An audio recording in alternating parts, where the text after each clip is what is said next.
Hey guys, welcome to the last episode of Super Paper Mario. This is the second half of what was originally going to be one big episode, including the last one. But like I said last time, I had to split up into two parts, so here it is, the actual last episode. Enjoy. I want to talk about Mirror Hall. I said before I like the design of Flipside and the aesthetic, but Mirror Hall has always stood out to me. It's just this calm, serene hallway. There's this nice contrast between light and dark. It's kind of foreboding, mysterious, but also really relaxing. And I also want to do some tattles on the stained glass windows. This stained glass window depicts one of the ancient sages, Merlumina. The wisest of the sages, she was a leader of her people. She was also very passionate, inspiring dozens of legends of her romantic adventures. This guy, he has two eyes and a tree in the back of him and a sun. The stained glass window depicts one of the ancient sages, Merlu. This sage is very wise and is even said to have written the Light Prognosticus. He's also a great magician who can control dimensions. I want to keep that in mind for later. The stained glass window depicts one of the ancient sages, Merlite. He had great knowledge of all the worlds and is said to have designed Flipside. He is a distant ancestor of Merlin who still has many of his books at home. The stained glass window depicts one of the ancient sages, Merlimbus. This gentle and loving sage is said to have created the Pure Hearts. She is a direct ancestor of the fortune teller Merlovely and the charmer Merlee. Why did I bring this up? Because it's going to tie into something else I want to talk about. And that's the lore of this game. It's not really spelled out for you, and it's found in a really remote corner of the game. But I just want to show it to you. I won't spoil it or talk about it. So how about you experience it for yourself? We can find it in the bars in Flipside and Flopside by paying Carson and Garson. And they'll tell us some stories. Some of them are just about tricks and stylish moves we already know, but some of the other ones are more interesting. And actually, somewhat off topic, but we can also pay this guy to play a random song in the game. So it's sort of a jukebox, but it's only random what song we get.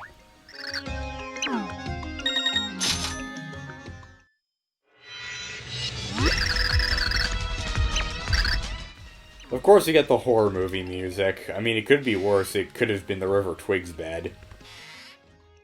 But thankfully, leaving and coming back removes it, so you don't have to worry about it unless you play a song, if you play a song you don't want to hear. So yeah, I have a story called The Pure Hearts for 10 coins. Any interest? So yeah, ever heard of the Pure Hearts? They are great treasures created by the ancients, supposedly really powerful. Folks just say that heroes will appear to collect them all and save the world. The source of power in these pure hearts, the power of love itself. The love of a parent, the love of the smitten, great power indeed.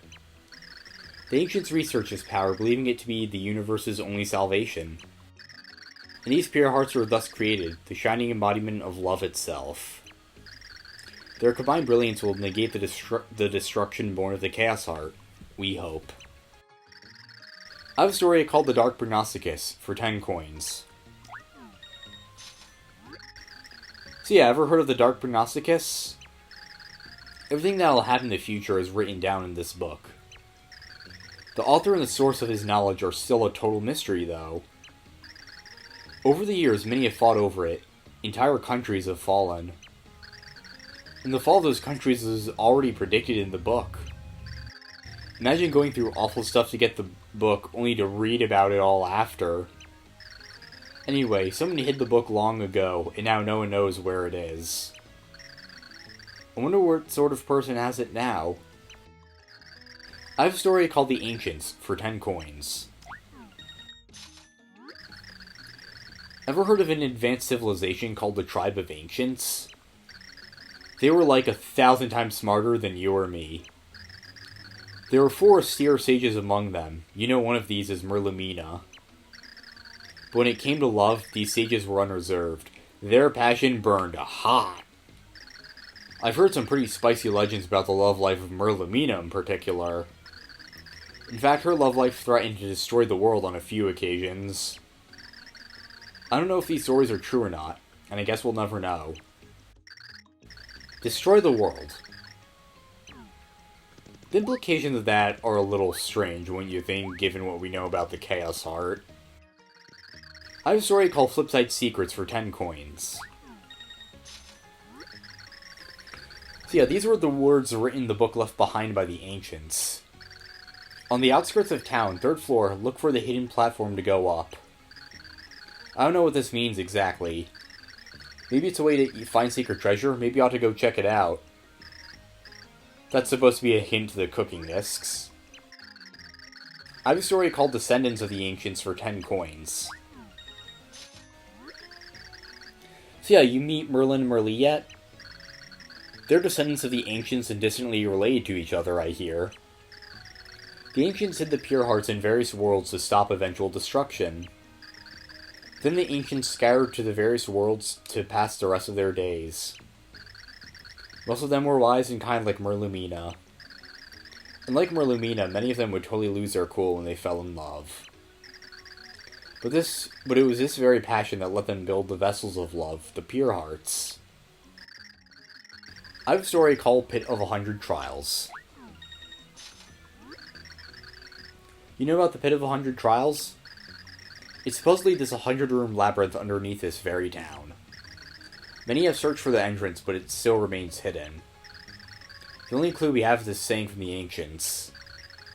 Pit seekers, go to the town outskirts, the lowest floor, and seek hidden platforms. It sounds sort of like the clue I gave you earlier, doesn't it? What's all this stuff about hidden platforms anyway? If you find out, let me know. Okay, if you guys didn't figure that out for like thousands of years, you really aren't as smart as the ancients. I have a story called Flipside History. So yeah, Flipside is a town between dimensions created by the ancients. You can open up paths to many worlds from here as the ancients designed it. And you've seen the white tower in the middle of Flipside, right? It controls the flow of dimensional energy, so it can beam people to worlds. I think that's why the doors to other worlds appear up near the tower.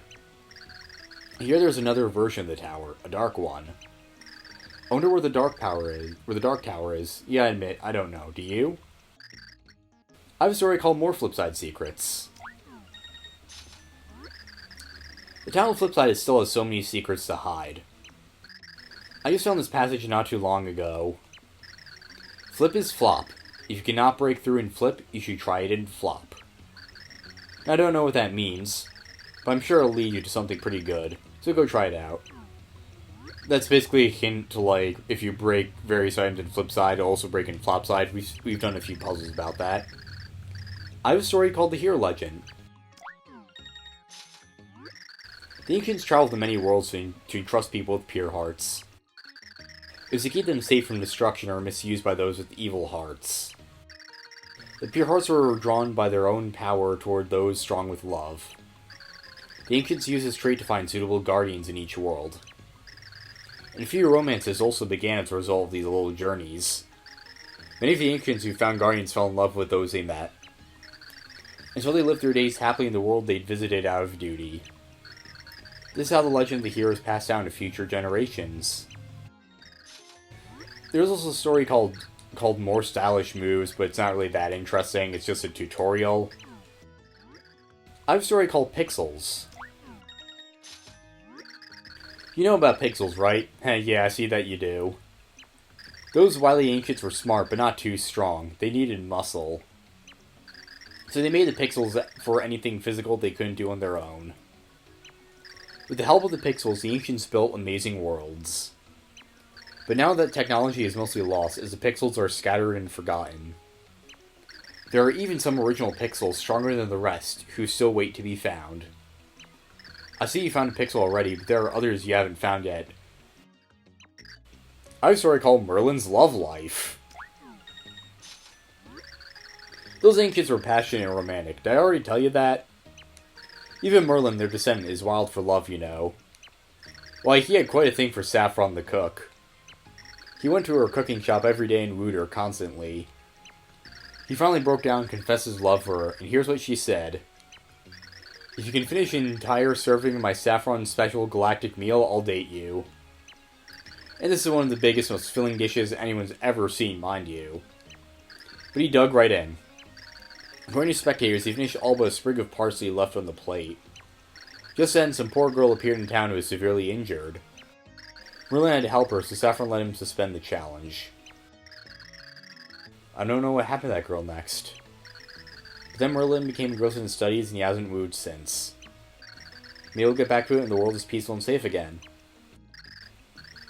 So, now we know exactly what Merlin was doing when Timpani came into Flipside. I have a story called The End of the World. So yeah, ever hear of the Samur Kingdom? The king there controls an army of 100 loyal soldiers. Each one has a different personality and unique skills. King Samur was entrusted with the pure heart by Merlimina's younger sister. She was madly in love with King Samur, one, so they married and had 100 kids. Assuming ancient pregnancy works like human pregnancy, she would have been carrying kids for 75 years. The 100 princes and their royal parents ushered in an era of prosperity. Therefore, the number 100 became important to the current king. Imagine all the budding young romances with 100 strapping princes around. The kingdom of that era would have had no problem fighting our current woes. I mean, there would have been insane power struggles, but whatever. I have a story called More Pixls. You know all about pixels by now, am I right? Yeah, sure you do. They're a new form of life created as tools to help the ancients' lives. But seriously, they're way more useful than any normal tools. Being able to think on their own made them more useful and problematic. There was always the fear that if they grew to wise, they'd ignore their masters. Some say the original pixel personalities were created to prevent this. There were some very bright pixels, but then something dramatic happened, the pixel personalities changed. Wonder what happened? If you find out, let me know.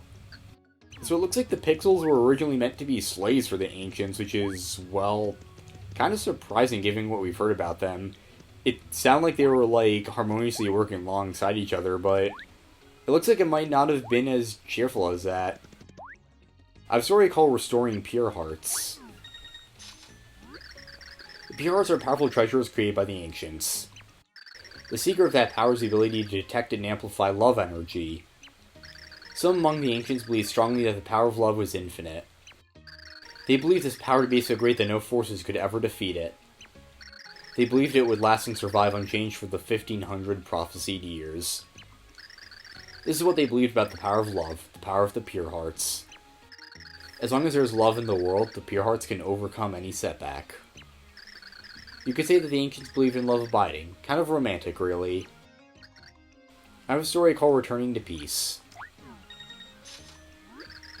The void disappeared and ruined worlds have returned. It's like a miracle. You should go check out the various worlds to see how wonderful they all are. You might even see people you thought you'd never meet again. This is just talking about, well, everything that's happened now. I have a story called More Pit of 100 Trials. There's a Pit of 100 Trials below town somewhere. It was used by the ancients to research the power of the Pure Hearts. Their experiments involve all sorts of really nasty beasties down there. So they stocked it with nasties from all the different worlds. I'd recommend only going if you're really serious about it.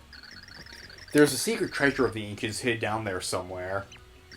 If you feel up to the task, you should go look for it. I feel bad. You've come here to see me, but I've got no stories to tell right now. Well, maybe I ought to tell you a story if I told you before, but for free. So now that he's out of stories, let's go to the one Flopside and hear from him. I can tell you one called Flopside Gossip. So you heard the famous charmer Merlee moved into Flopside somewhere, right? If she casts a charm on you, good things happen, you beat enemies. Try it. Oh yeah, but I hear that something's been bothering her lately. If you talk to her directly, not crossing the ball, she'll tell you about it. That's basically just hinting at the Piccolo quest. I can tell you one called Oh Chunks. So Count Bleck has 4 minions, does he not? The biggest and brawniest of these is one named Ochunks. So about this Ochunks, he was once the general of an army in a certain land. I hear he led a force of 1,000 strong across enemy lines. But one of his trusted advisors sold him out, and all of his men fell to the enemy. I guess that's when Count Bleck scooped him up. Bleck played upon his shame and depression to enlist him in his service. Cruel.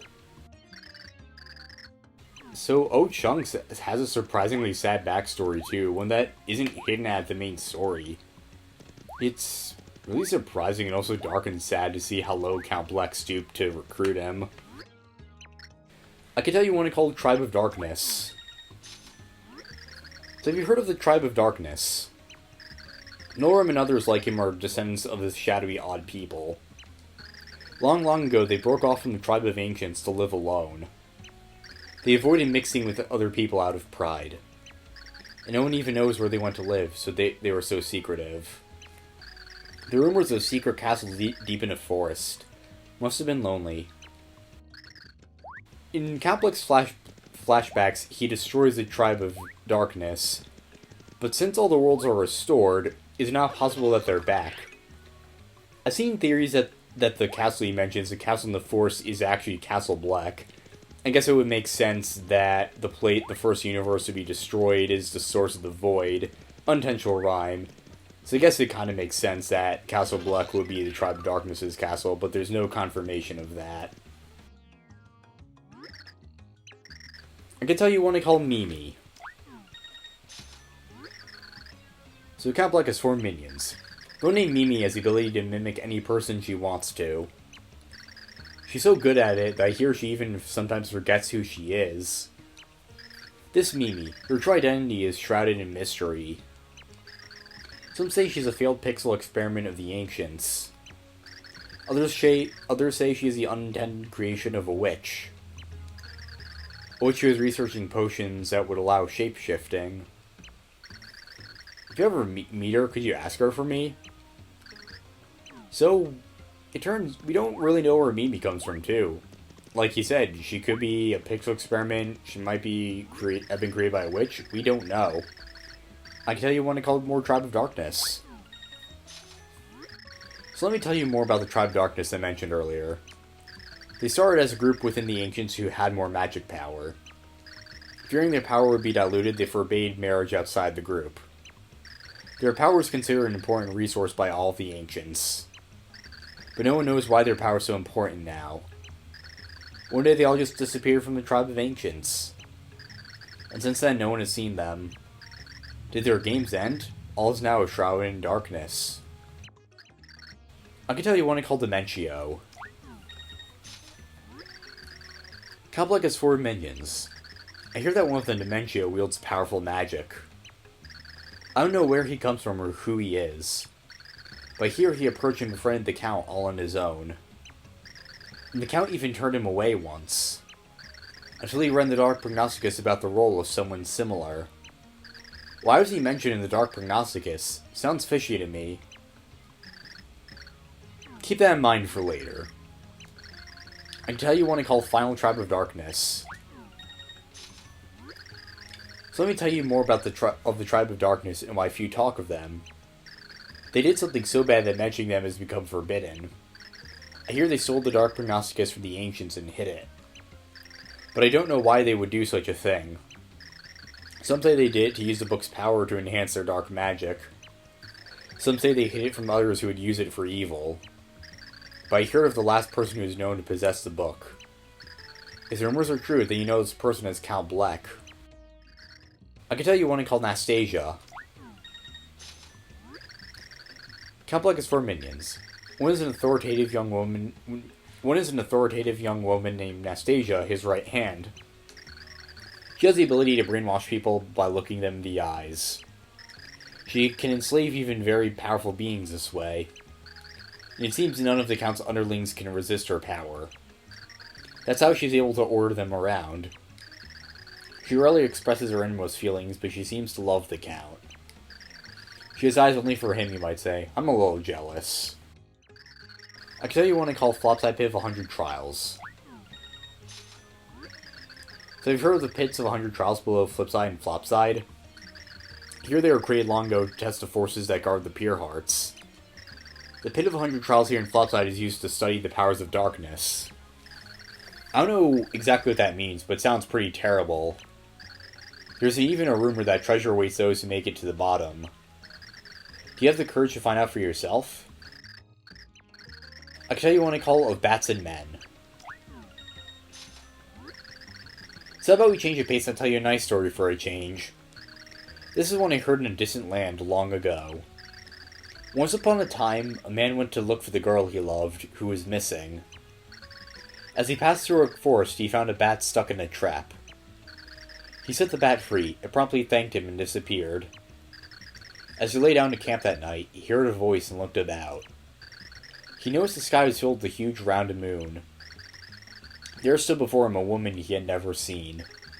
The bat had transformed into the species of the one she had fallen for. Now, I don't know if that's true or not. The last part of the story was, the bat pledged eternal loyalty to the man out of love on that night.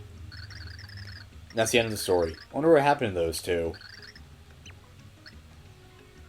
It's suggested in the first line that that's the story of how Nastasia met Count Black, who was still Bloomier at the time, in looking for Timpani. And it would also explain why she has a similar coloration to Count Black. She became a member of the Tribe of Darkness out of her bat form. I can tell you one I call Creation of the Pixls. So you know how the Pixls came to be? A powerful magician among the ancients created them about 3,000 years ago. He did it by transferring a spirit into a vessel he created for that purpose. He's said to have created 12 pixels like this before he passed away, but his apprentices kept researching pixels after his game ended. They learned to create many more pixels based on his original 12. These pixels became widely used as thinking tools for the grateful ancients. Through the work of many pixels, the ancients prospered as they never had before. That was a long time ago. There are no more pixels now, I understand. Well, except for some of the original pixels who were scattered far and wide. And we have them. They lie in wait for a new master to arrive. I won't be surprised if there is one hiding here in this very town. The Pixel Uprising. So you heard about the Pixel Uprising. It happened in the capital of the Ancients some 2,000 years ago.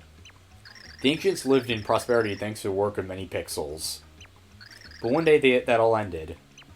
A huge pixel calling herself the Pixel Queen suddenly appeared.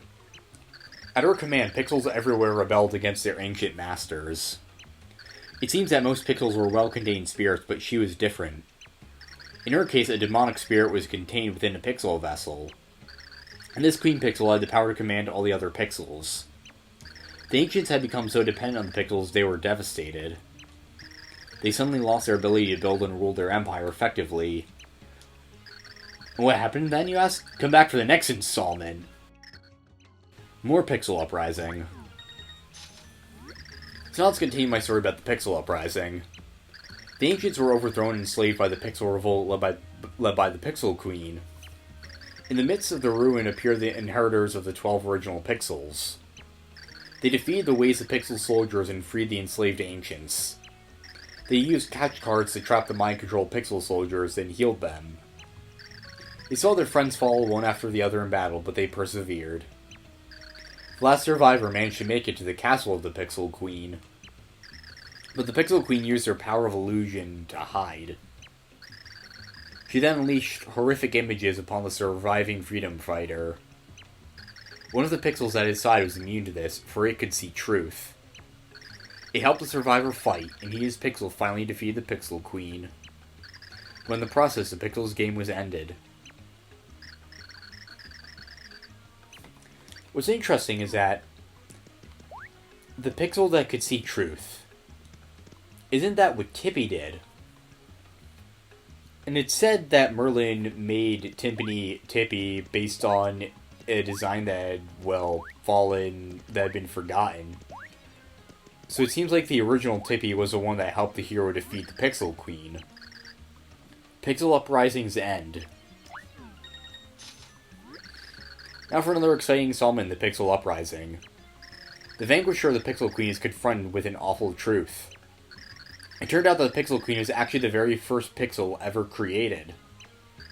The Master Magician had made her after studying the Dark Prognosticus.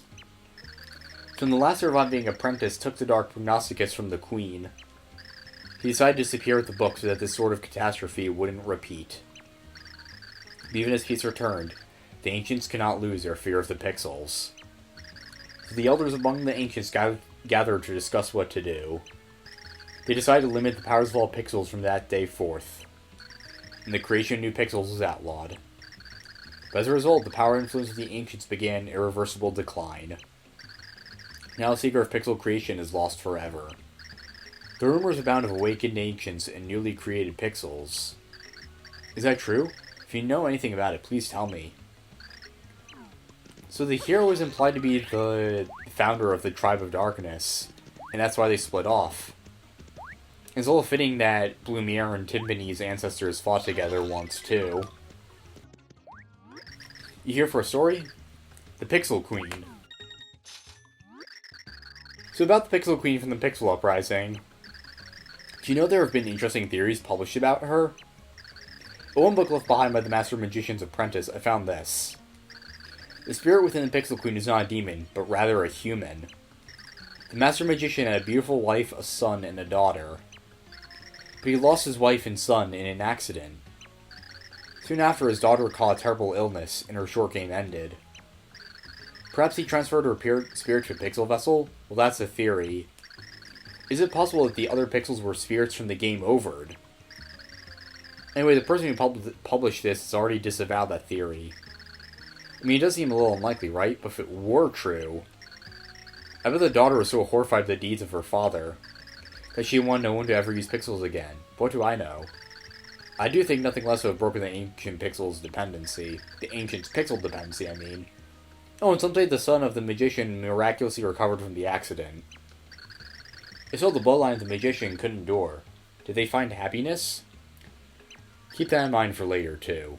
Or otherwise. It seems like that is a case, that Pixels are made from the spirits of dead people. Because we saw that's what Merlin did to Timpani and made her into a Pixel. And so it looks like the Pixel Queen was in fact the magician's daughter, too. And that's the end of the stories. So how about we talk about some theories and implications? First of all, there's the magician's son. I've heard two theories about that. First of all, the magician's son could have been the founder of the Tribe of Darkness. It would make sense why he'd be so horrified at the Pixel Queen's true identity to find out that it was his sister.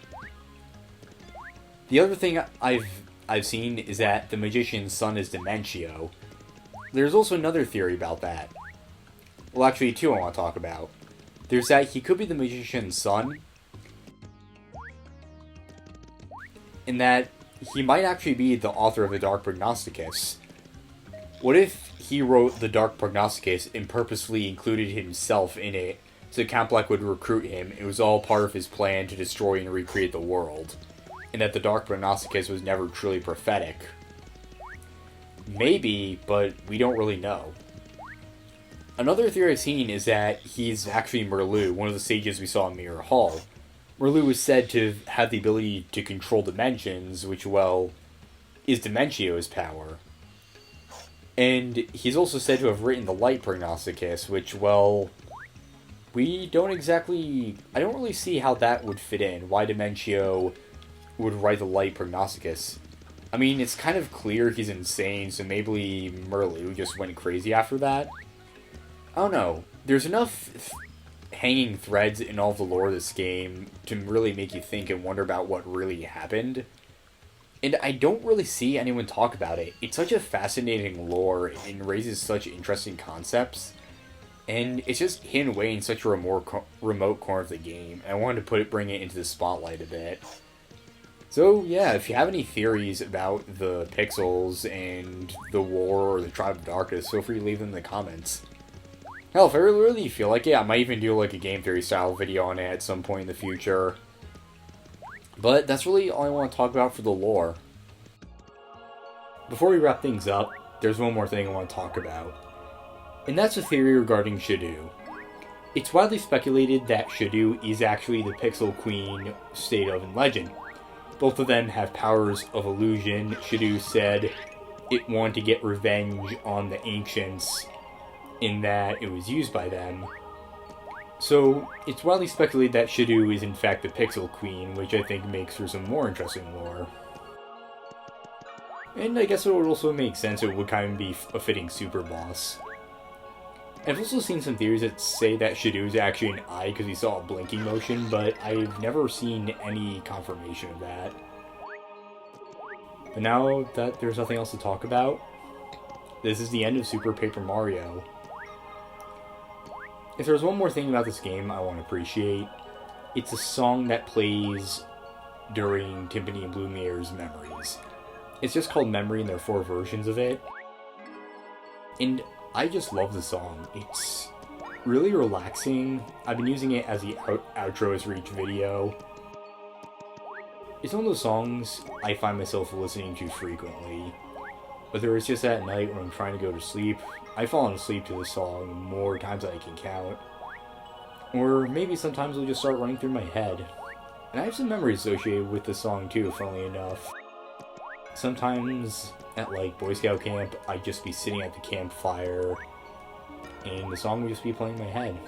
Then I'd just go back to my tent and just sit outside and listen to it. And it's some of the most vivid memories I have of the past summers, just listening to that song in the middle of the wilderness outside the tent. And I wish I could recreate it for you guys, but I just felt like I wanted to talk about it because it's just a memory I have associated with this game. And speaking of memories, I guess I want to talk about what this game meant to me. I first got this game on June 2nd, 2014. I don't know how I remember the date. Well, I mean, I'm just good at remembering dates, I guess. But I remember that day. It was a Monday and school wasn't in session for some reason. I don't remember exactly why. But I remember I went to GameStop and I had a choice between this game or Sonic and the Black Knight. And I remember seeing this game back in back during the Wii era with the little booklets you got in each game. And this was recommended several times in a lot of my games, so I saw it and I thought I'd give it a shot. Now, I played it at the end of 7th grade, which wasn't the greatest year of my life.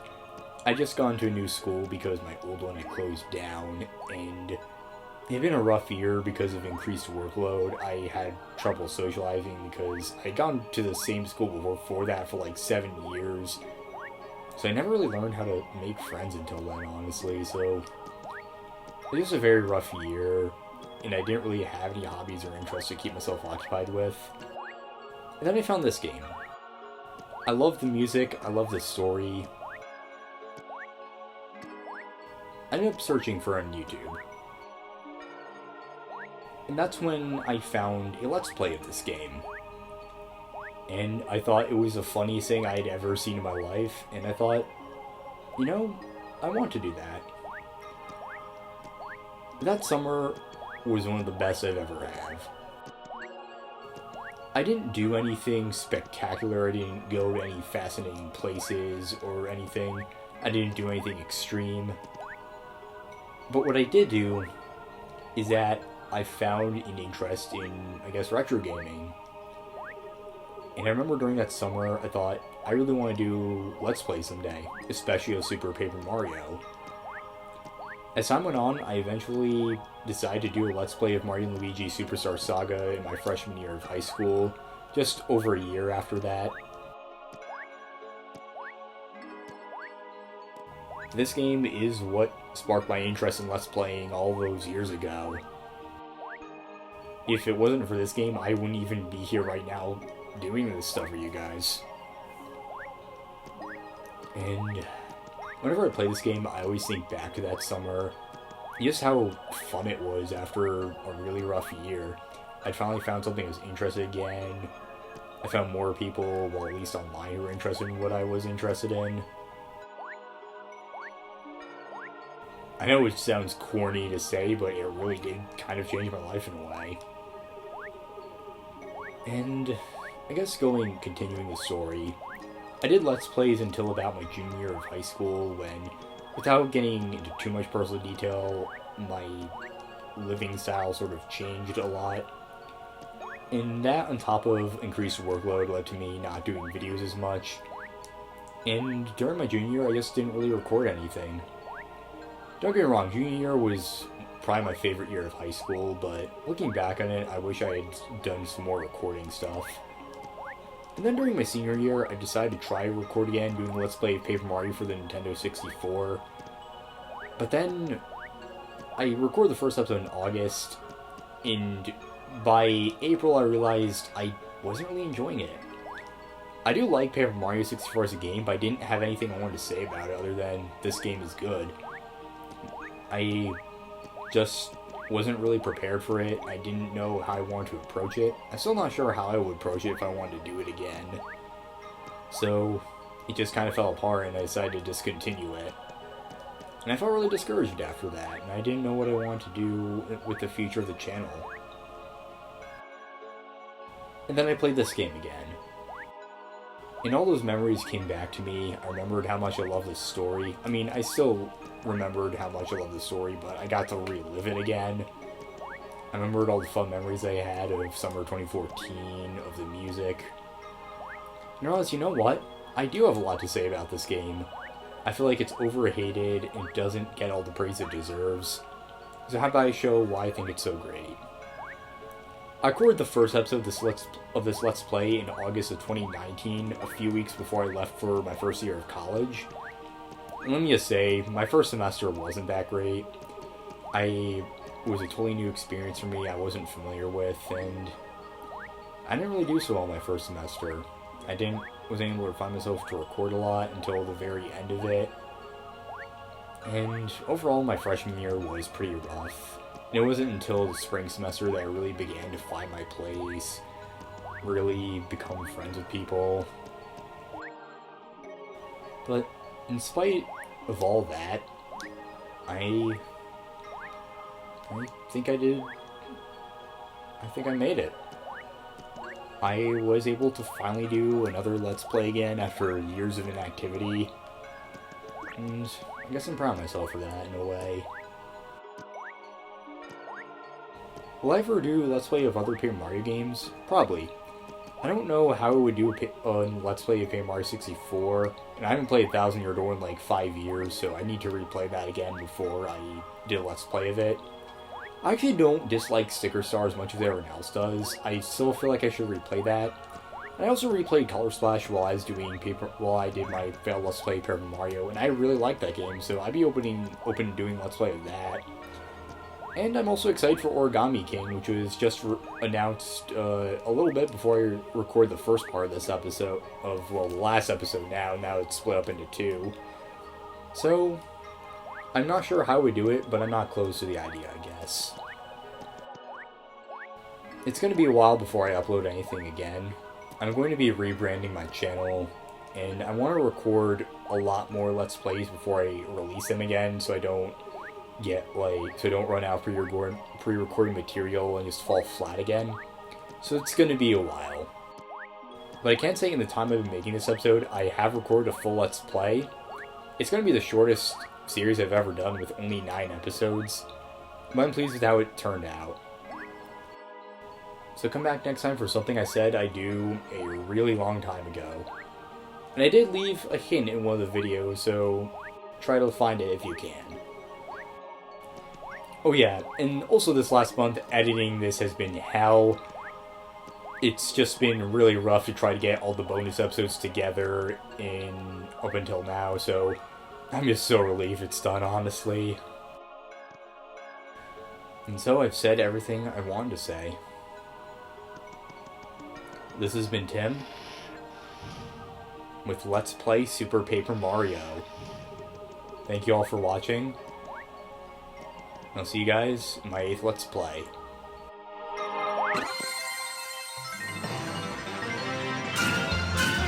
End of chapter.